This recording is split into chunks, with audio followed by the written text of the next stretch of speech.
Damai Tuhan kita Yesus Kristus menyertai kita. Saudara-saudara, kita akan belajar tentang nubuat Habakuk.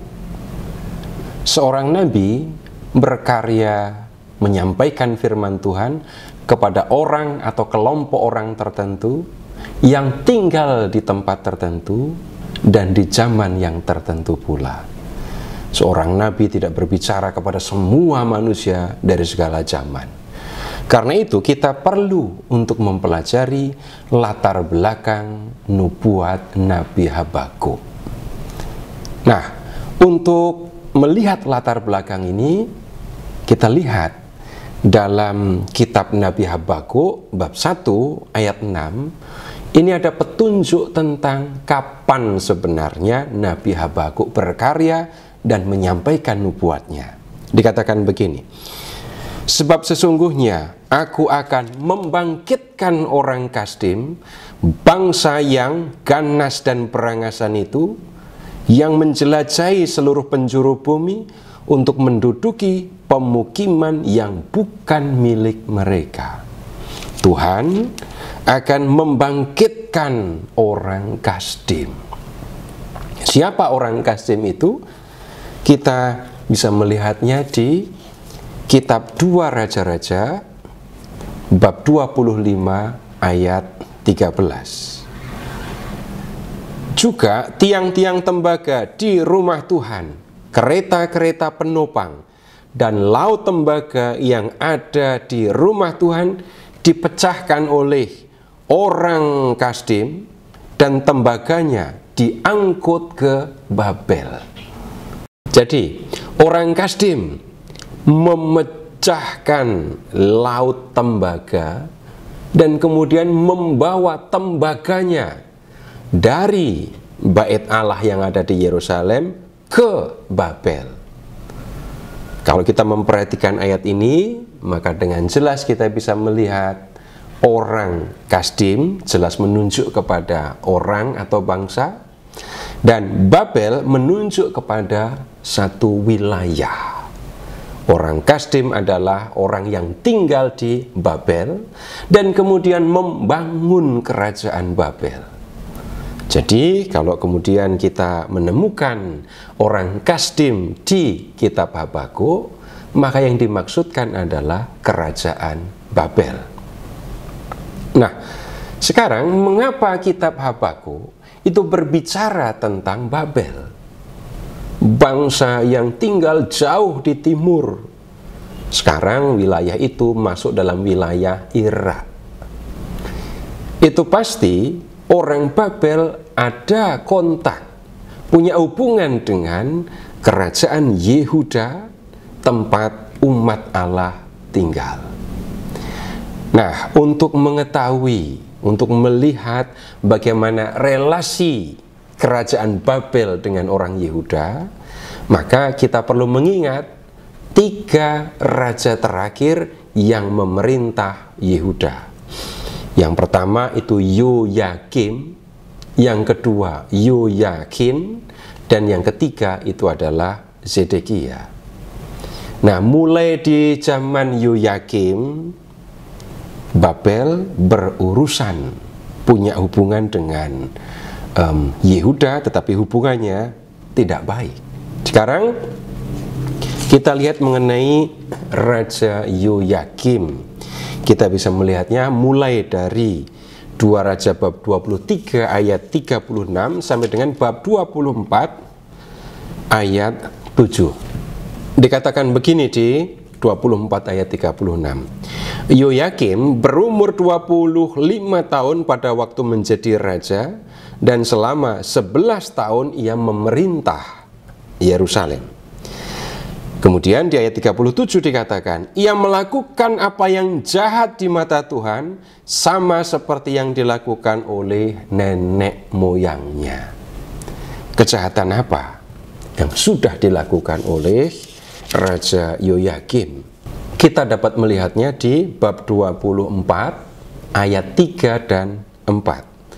Sungguh Hal itu terjadi pada Yehuda sesuai dengan titah Tuhan untuk menyingkirkan mereka dari hadapannya oleh karena dosa-dosa Manasye setimpal dengan semua yang dilakukannya. Juga oleh karena darah orang tidak bersalah yang telah ditumpahkannya. Sebab ia telah membuat Yerusalem penuh dengan darah orang yang tidak bersalah dan Tuhan tidak mau mengampuninya. Kejahatan yang dibuat oleh Yoyakim ini sama dengan yang dibuat oleh Manasye, nenek moyangnya. Lihat, mereka ini membuat Yerusalem penuh dengan darah orang yang tidak bersalah. Banyak orang tidak bersalah dibunuh. Banyak orang yang tidak melakukan kesalahan apapun menjadi korban kejahatan para penguasa ini. Nah, untuk apa mereka melakukan pembunuhan-pembunuhan seperti ini? Kemungkinan paling besar mereka mengambil harta dari orang-orang yang lemah. Mereka membunuh untuk mengambil harta mereka. Nah, kemudian karena sudah melakukan kejahatan yang seperti ini, Tuhan mengambil tindakan terutama kepada Yoyakim dan kemudian juga kepada kerajaannya ya. Kita bisa melihat hal ini di bab 24 ayat 1. Pada masa pemerintahannya Nebukadnezar Raja Babel maju menyerang, Yoyakim takluk kepadanya selama 3 tahun. Tetapi kemudian ia berbalik dan memberontak terhadap Nebukadnezar. Nah, di masa itu Raja Babel Nebukadnezar melakukan ekspansi, menaklukkan banyak kerajaan. Salah satunya adalah Yehuda. Yehuda tidak sanggup menghadapi Babel dan kemudian tunduk kepadanya. Yehuda pun mengirim upeti kepada Raja Babel. Tapi kemudian Yehuda berontak terhadap Nebukadnezar. Nah, kalau mendengar kata pemberontakan, kita tidak perlu berpikir Yoyakim kirim pasukan ke Babel untuk menyerang Babel. Bukan. Pemberontakan itu dilakukan dengan cara seperti ini. Karena Yehuda sudah ditaklukkan oleh Babel, maka Babel kirim pasukan pendudukan ya, untuk menjaga Yehuda dan Yerusalem. Nah, pemberontakan dilakukan dengan satu, tidak lagi membayar upeti. Kemudian yang kedua, menyerang pasukan Babel yang ditempatkan di Yehuda dan Yerusalem. Nah, kemudian menghadapi pemberontakan ini, Nebukadnezar kirim pasukan. Dikatakan begini di 24 ayat 2. Tuhan mengirim gerombolan-gerombolan Kasdim, gerombolan-gerombolan Aram, gerombolan-gerombolan Moab, gerombolan-gerombolan Bani Amon melawan Yoyakim. Ia mengirim mereka melawan Yehuda untuk membinasakannya sesuai dengan firman Tuhan yang disampaikannya dengan perantaraan hamba-hambanya para nabi. Sungguh, hal itu terjadi pada Yehuda sesuai dengan titah Tuhan untuk menyingkirkan mereka dari hadapannya karena dosa-dosa Manasye setimpal dengan semua yang dilakukannya. Jadi kalau Babel datang mengirim pasukan untuk mengepung Yerusalem, itu karena Tuhan yang menggerakkan mereka untuk menghukum orang Yehuda karena kejahatan yang sudah mereka lakukan. Pasukan Babel datang mengepung kota Yerusalem. Nah, dalam pengepungan ini Raja Yoyakim meninggal.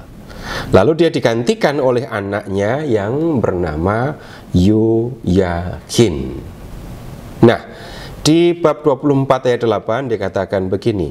Yoyakin berumur 18 tahun pada waktu menjadi raja, dan selama 3 bulan ia memerintah di Yerusalem. Raja ini hanya memerintah selama 3 bulan. Apa yang terjadi? Yerusalem masih dikepung pasukan Babel ya. Dan rupanya Yoyakin tidak tahan menghadapi pengepungan ini dan memilih untuk menyerah. Di bab 24 ayat 12 dikatakan begini. Lalu keluarlah Yoyakin raja Yehuda menemui raja Babel, ia bersama ibunya, pegawai-pegawainya, para pembesarnya dan pejabat-pejabat istananya. Semua orang Yerusalem dan Yehuda selamat, tidak dibunuh. Tapi harta benda mereka dirampas dan mereka sendiri kemudian diangkut ke pembuangan. Nah, dikatakan di ayat 24 begini. Ia membawa seluruh penduduk Yerusalem ke pembuangan, semua pembesar dan semua pejuang yang gagah perkasa sebanyak 10.000 orang tawanan, juga semua tukang dan pandai besi. Pembuangan ini terjadi tahun 597 sebelum Masehi dan bisa disebut sebagai pembuangan pertama karena nanti akan ada pembuangan yang kedua. Nah, seperti ayahnya, Raja Yoyakin ini melakukan apa yang jahat di mata Tuhan. Setelah Yoyakin diangkut ke pembuangan di Babel, Raja Babel mengangkat Zedekia, paman Yoyakin, saudara Yoyakim, menjadi raja. Nah, walaupun yang mengangkat Zedekia itu adalah Raja Babel, dia berontak terhadap Raja Babel. Maka yang kemudian terjadi, Raja Babel, Nebukadnezar, mengirim pasukan untuk mengepung Yerusalem. Di bab 25 ayat 1 dikatakan begini. Pada tahun ke-9 pemerintahannya, pada bulan ke-10, tanggal 10 bulan itu, datanglah Nebukadnezar, Raja Babel, dengan seluruh tentaranya menyerang Yerusalem. Ia berkemah mengepungnya dan mendirikan tembok pengepungan di sekelilingnya. Saudara-saudara, ini situasi pengepungan. Pasukan Babel mengepung kota Yerusalem. Sementara itu, keadaan di dalam kota mengerikan. Kelaparan merajalela. Bertahan di dalam kota bisa jadi membuat orang mati kelaparan, tapi meninggalkan kota bisa berarti tetap hidup, tapi jadi tawanan, atau bisa jadi juga dibunuh. Nah, dalam situasi yang seperti ini, kita lihat di ayat 4, bab 25 ayat 4. Tembok kota itu dijebol, dan semua tentara melarikan diri pada waktu malam melalui pintu gerbang di antara kedua tembok yang ada di dekat taman raja, sementara orang Kasdim mengepung kota itu. Tetapi tentara Kasdim mengejar raja dan mendapatkan dia di dataran Yeriko. Semua tentaranya telah tercerai-berai meninggalkan dia. Raja pun lari meninggalkan kota. Dia pergi ke arah selatan, ke arah Araba Yordan, dan kemudian dia mengalami nasib yang menyedihkan.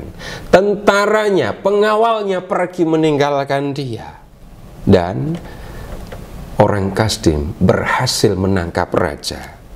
Mereka menangkap raja dan membawa dia kepada Raja Babel di Ribla.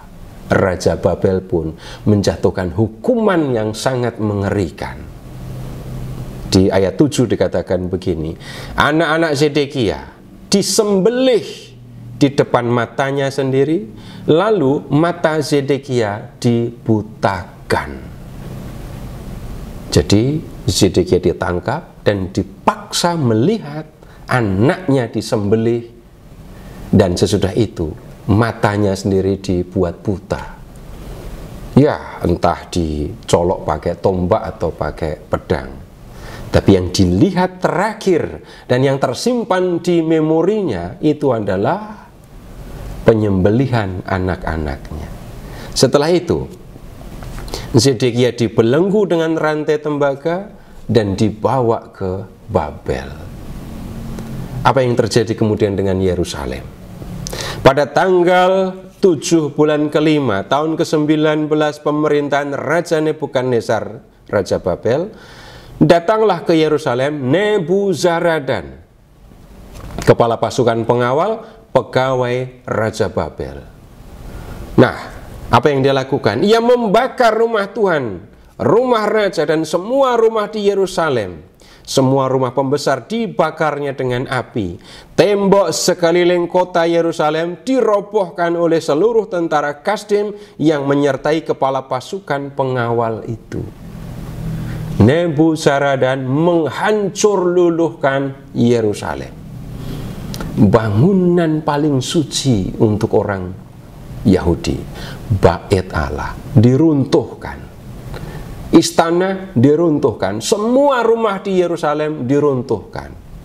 Lebih dari itu, tembok yang melindungi kota Yerusalem diruntuhkan. Peristiwa ini sangat menyedihkan karena bagaimanapun Yerusalem itu adalah kota suci mereka dan Bait Allah adalah pusat hidup keagamaan mereka. Runtuhnya Bait Allah membuat orang-orang Yehuda mengalami kesedihan yang sangat serius.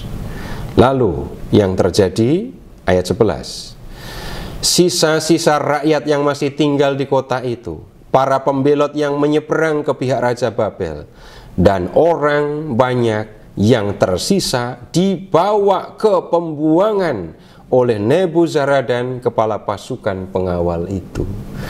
Hanya beberapa orang melarat dari negeri itu ditinggalkan oleh kepala pasukan pengawal itu untuk menjadi penggarap kebun anggur dan penggarap ladang.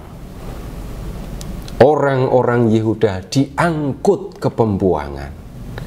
Peristiwa ini disebut sebagai pembuangan yang kedua atau pembuangan besar, karena ya begitu banyak orang Yehuda yang diangkut ke pembuangan.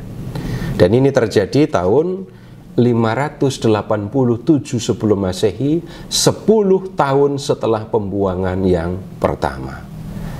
Nah, kehancuran Yerusalem, kehancuran Yehuda ini menandai berakhirnya zaman kerajaan di Israel. Israel tidak pernah menjadi kerajaan lagi sesudah ini. Nah, saudara-saudara, Nabi Habakuk berkarya di zaman Raja Yoyakim. Dia menyaksikan penindasan, kekerasan terhadap rakyat, perampasan. Dan pada masa itulah dia berteriak kepada Tuhan meminta pertolongan. Di masa ini jugalah Nabi Habakuk bicara tentang hukuman Tuhan untuk bangsa yang sudah berlaku jahat kepadanya. Kita akan melihat nubuat Nabi Habakuk dalam 2 episode selanjutnya.